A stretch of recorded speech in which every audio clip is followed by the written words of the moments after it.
What's up, guys? Neaks back with another good reaction for y'all.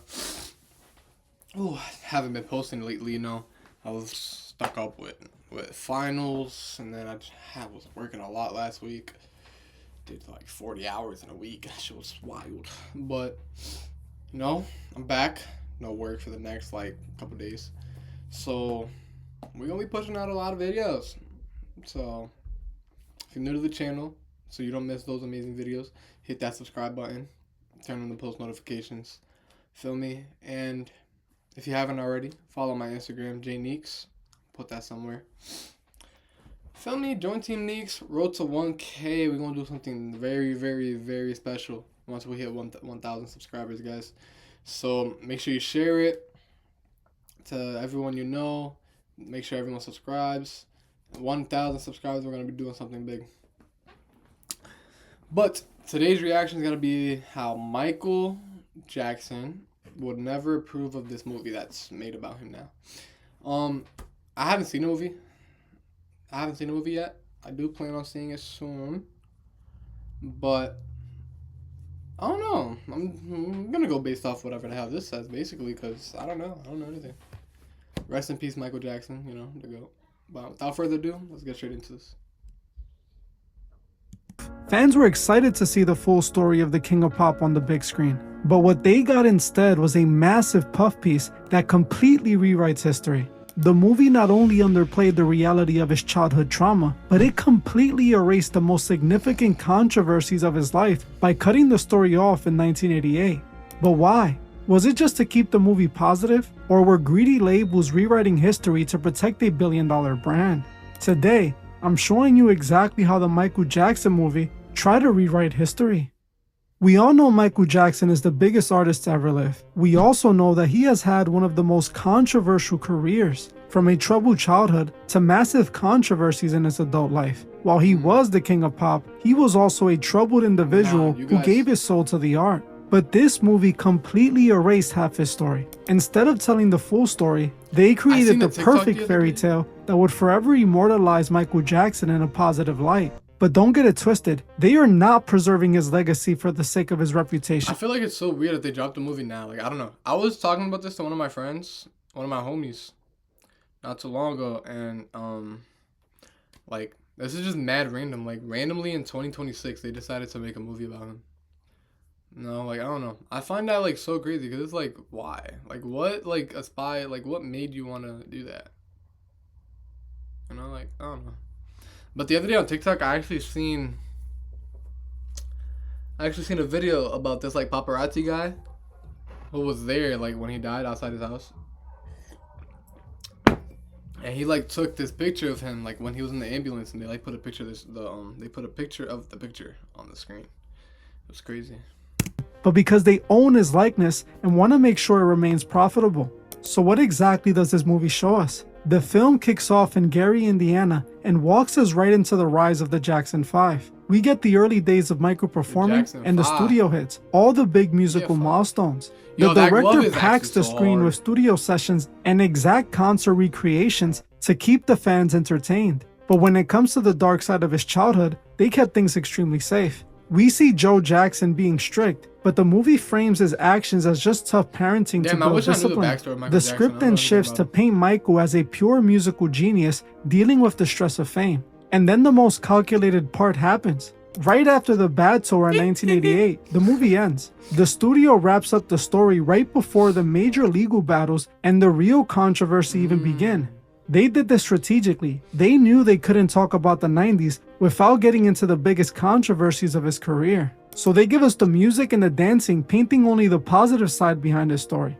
Let's take a look at what the movie chose to ignore about his childhood. The film depicts Joe Jackson as a man who was just obsessed with success. They give us a few scenes where he is being hard on his kids, but the movie frames it as a necessary evil to create stars. The script completely avoids the actual physical reality of what went on in that household. It replaces documented trauma with a soft version of discipline that feels more like a coaching style than actual abuse. They failed to illustrate that Joe sold his children's innocence for fame and riches. The producer made a very specific choice here. This version of his childhood acts as a foundation for the rest of the movie to stay positive and Damn, safe. Blue Eye, They that's sanitize the fire. early years so they can keep the I wish I character had some of those profitable guys. for the general have, public. like, the This is how normal- narrative control works in a big budget biopic. They give you just enough to say they addressed it, but not enough to actually make you uncomfortable with the reality. They want you to sympathize with the family brand, instead of questioning the institutional environment that Michael was raised in. This is how they scrub the truth from their icons, how they reshape the story to fit the perfect marketable brand. They know Michael's story wasn't safe by any means, so they forced it to be safe. The media has been pushing the story that his family stepped in and purposely blocked the later years to protect his image. They absolutely played a role, but that is only a part of the truth. The major record labels and corporate backers were the true hand behind this movie. The entire movie was made as a rebrand. In today's world, artists are heavily affected by their biggest controversies. The label needed to rewrite his history into a positive story. You have to understand how incredibly influential Hollywood biopics actually guys are. listen to Michael Jackson Millions to of this day, let people me know go to down in the theaters and comments watch these movies and accept them as a definitive historical truth. They know this film will permanently shape the public perception of Michael Jackson for an entirely new generation. The underlying motivation here is purely financial. The corporate goal is simply to continue milking his name for every possible dollar well into the future. They are securing a long-term revenue stream by ensuring the Michael Jackson brand remains spotless and entirely commercial. But the absolute dark irony in this movie was Michael Jackson's relationship with the music industry during the last decade of his life. Michael Jackson actively fought his record label. He staged massive public boycotts against them. He held press conferences to expose their business practices and called out the executives by name. His ultimate leverage against the industry was his ownership of ATV Publishing Catalog, which held the rights to some of the most valuable music in history. The label desperately wanted total control of those publishing rights, but Michael completely refused to sell his ownership. He held his ground against the corporate machine and fought them tooth and nail until the day he died. Imagine being able to build an app with your name on it, just by thinking about it. Meet Base 40. Then look at what happened after he passed away. His family Join Team Neaks. Let's go. Subscribe. and the estate immediately turned around and sold those exact catalog rights back to the industry for billions of dollars. The very institutions that he went to war with were handed total control over his legacy and this movie. This is why they didn't tell the full story. They purposely skipped the biggest years of his career just I to had like the most random thought ever. Like, and it's because it's like all the money I just seen. I was just like,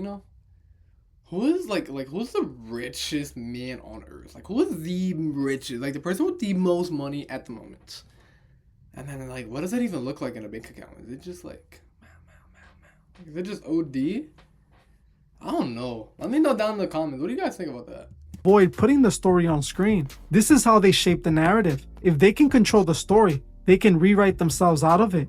Michael would have never approved of this movie. He went completely against what the label stood for. He didn't want to be completely exploited by them. And this is exactly what they're doing with this movie. The record label was without a doubt his biggest enemy while he was alive. Today, those same corporate entities are the ones funding and writing his official story.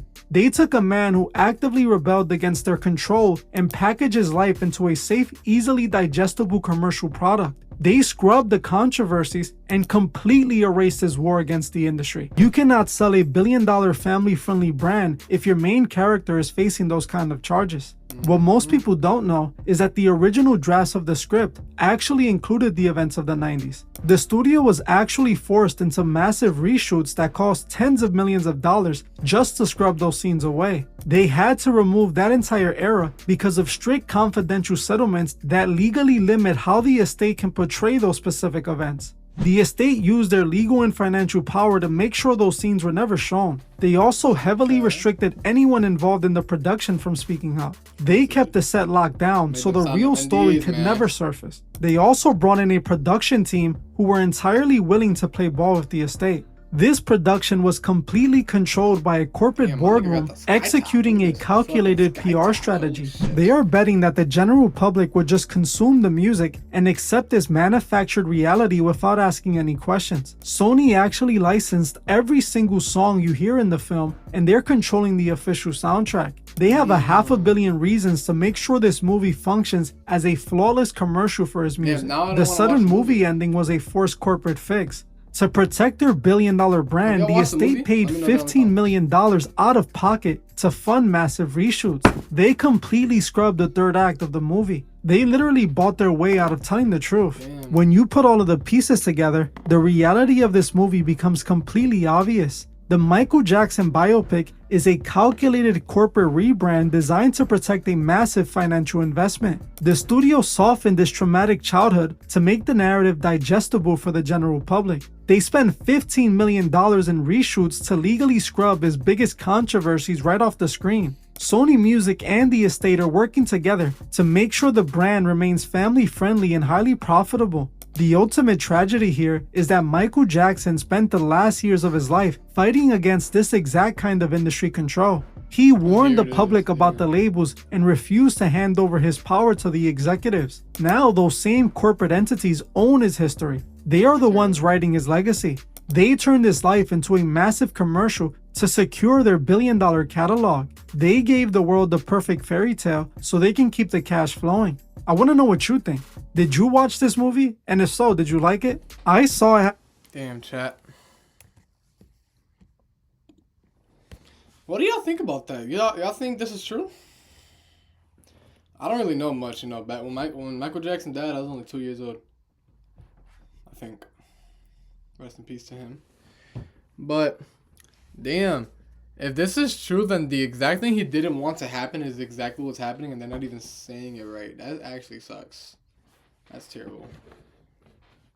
No matter what, fight for what you guys believe is right, man. But, that's the end of this video. Got more coming. Trust me, I got so much more coming. I'll give y'all a little sneak peek. A little sneak peek. A little sneaky peeky. A little sneaky peeky. Got 1, 2, 3, 4, 5 videos there. Got 5 videos there. Got 5 videos there. This is the first one. Got 4 more, chat. Got 4 more for y'all. Because I love y'all. Team Neaks, man. I fucking love y'all. Hope y'all have a good day. Subscribe. Join Team Neaks. Share the video. Tell your family. I'm going to catch you on the next one.